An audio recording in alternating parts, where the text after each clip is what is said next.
As already noted, the kingdom of God, or its synonym, the kingdom of heaven, is a notion dominant in the gospel narrative.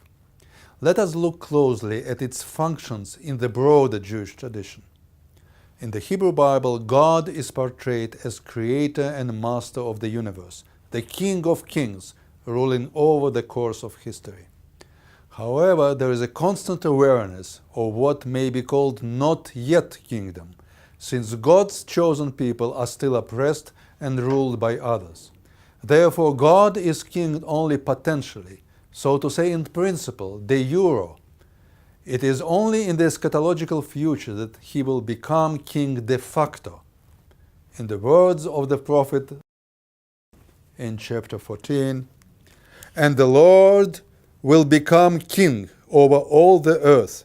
On that day the Lord will be one, and his name one." The interpretation of the verse attested in the Targum, an exegetical paraphrase of the Hebrew biblical text in Aramaic, that popular parlance of the masses, emphasizes the cognitive revolution all the people should undergo for the kingdom to materialize. That's how our Targum understands the saying in Zechariah. The kingdom of God will be revealed to all the inhabitants of the world. Again, as the Bible presents Israel as God's chosen people, the line between his kingdom and Israel's kingdom, or alternatively attaining freedom, is sometimes blurred. Israel's sins are also often named as the reason for postponing the advent of the kingdom. One example will suffice here. The book of Ezekiel contains the following vision. It's from chapter 2, verses 9 to 10.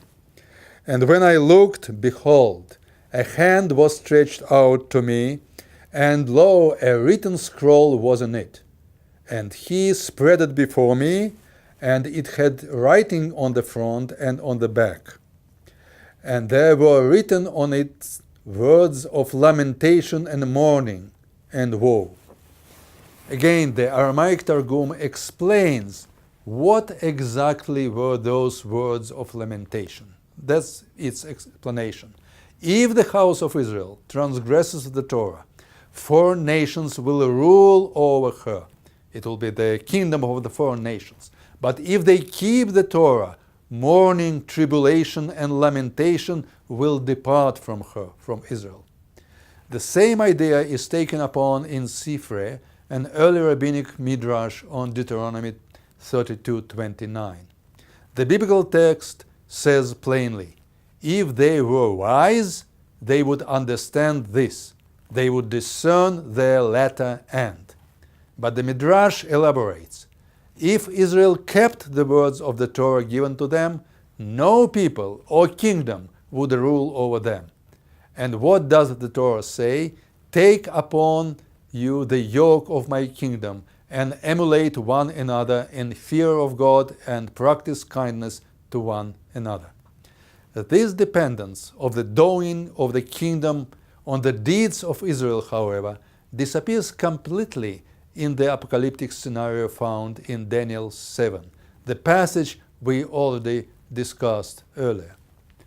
Having described first the consecutive rule of 4 heavenly monsters, representing what the composition views as the most of the world history under the rule of 4 great empires, the text continues.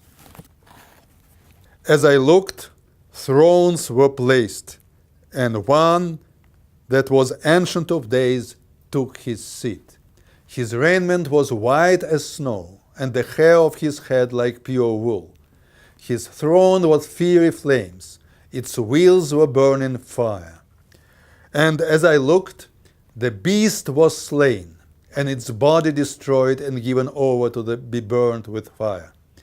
As for the rest of the beasts, their dominion was taken away." Dominion here is a synonym to kingdom. "I saw in the night visions, and behold, with the clouds of heaven there came one like a son of man. And he came to the Ancient of Days, and was presented before him. And to him was given dominion, and glory and kingdom, and all peoples, nations, and languages should serve him. His dominion is an everlasting dominion, which shall not pass away, and his kingdom one that shall not be destroyed. As for me, Daniel, my spirit within me was anxious, and the visions of my head alarmed me. I approached one of those who stood there and asked them the truth concerning all this.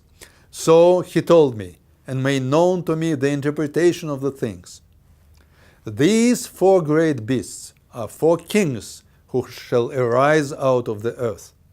But the saints of the Most High shall receive the kingdom and possess the kingdom forever, forever, and ever. We can see that the issue of kingdom, more exactly, the question to whom belongs the kingdom, is at the heart of the vision. After the long period of the rule by sequential evil empires, symbolized by the monstrous beasts, the true eternal kingdom will be established, the one which will be both the kingdom of God and that of his saints, seemingly the sacred remnant of Israel, symbolized or represented by the angelic figure of, quote, one like a son of man, end of quote. The dawn of God's or Israel's eternal kingdom here is not dependent at all on human action, but is derived from God's mysterious plan of salvation with its own inexplicable timetable.